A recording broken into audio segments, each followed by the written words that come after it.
ನಾನು ಎಲ್ಲ ಕಡೆ ಹೇಳುವುದೇನು ಅಂತಂದರೆ, ನಾವು ಹೇಳುವ ಮಂತ್ರಗಳಿಗೆ, ನಾವು ಹೇಳುವ ಪೂಜೆಗಳಿಗೆ ಮತ್ತು ಖರ್ಚು ಮಾಡಿ ಮಾಡುವ ಭಕ್ತರ ಮನಸ್ಸಿಗೆ ಸಂಬಂಧ ಬೇಕು. ಸಂಬಂಧವೇ ಇಲ್ಲದೆ ನೀವು ನಿಮ್ಮಷ್ಟಕ್ಕೆ ಇರುವಂಥದ್ದು, ನಾವು ನಮ್ಮಷ್ಟಕ್ಕೆ ಒಂದು ಪೂಜೆಯನ್ನು ಮಾಡುವಂಥದ್ದು ಅದಾಗಬಾರದು ಅಂತ ಹೇಳಿ, ಭಗವಂತನಿಗೆ ಪ್ರೀತಿ ಸಂತೋಷ ಕೊಡಬೇಕು ಅಂತಂದರೆ ನಾವು ಆ ಕ್ರಿಯೆಯನ್ನು ಮಾಡುವಾಗ ಭಗವಂತನಲ್ಲಿ ನಮ್ಮ ಮನಸ್ಸು ತನ್ಮಯತೆಯನ್ನು ಅನುಭವಿಸಬೇಕು ಅಂತ.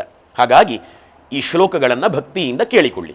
ಓಂ ಸುಮುಖಶ್ಚೈಕದಂತಶ್ಚ ಕಪಿಲೋ ಗಜಕರ್ಣಕಃ ಲಂಬೋದರಶ್ಚ ವಿಕಟೋ ವಿಘ್ನರಾಜೋ ಗಣಾಧಿಪಃ ಧೂಮ್ರಕೇತುರ್ಗಣಾಧ್ಯಕ್ಷಃ ಫಾಲಚಂದ್ರೋ ಗಜಾನನಃ ದ್ವಾದಶೈತಾನಿ ನಾಮಾನಿ ಯಃ ಪಠೇತ್ ಶೃಣುಯಾದಪಿ ವಿದ್ಯಾರಂಭೆ ವಿವಾಹೇ ಚ ಪ್ರವೇಶೇ ನಿರ್ಗಮೇ ತಥಾ ಸಂಗ್ರಾಮೇ ಸರ್ವಕಾರ್ಯೇಷು ವಿಘ್ನಸ್ತಸ್ಯ ನ ಜಾಯತೆ ಶುಕ್ಲಾಂಬರಧರಂ ವಿಷ್ಣುಂ ಶಶಿವರ್ಣಂ ಚತುರ್ಭುಜಂ ಪ್ರಸನ್ನವದನಂ ಧ್ಯಾಯೇತ್ ಸರ್ವವಿಘ್ನೋಪಶಾಂತಯೇ ಅಭೀಪ್ಸಿತಾರ್ಥಸಿದ್ಧ್ಯರ್ಥಂ ಪೂಜಿತೋ ಯಸ್ಸುರೈರಪಿ ಸರ್ವವಿಘ್ನಚ್ಛಿದೇ ತಸ್ಮೈ ಗಣಾಧಿಪತಯೇ ನಮಃ.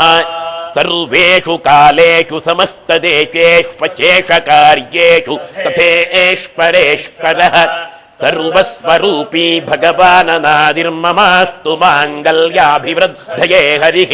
ವಾಯೋ ಇಮಂ ಬಲಿಂ ಭಕ್ಷ ದಿಶಂ ರಕ್ಷ ಯಜಮಾನಸ್ಯ ಆಯುಃಕರ್ತ ಶಾಂತಿಕರ್ತ ಪುಷ್ಟಿಕರ್ತ ತುಷ್ಟಿಕರ್ತ ಕಲ್ಯಾಣಕರ್ತ ವರದೋ ಭವ ಅನೇನ ಬಲಿದಾನೇನ ವಾಯುಃ ಪ್ರೀಯತಾಂ. ಓಂ ತತ್ಸತ್.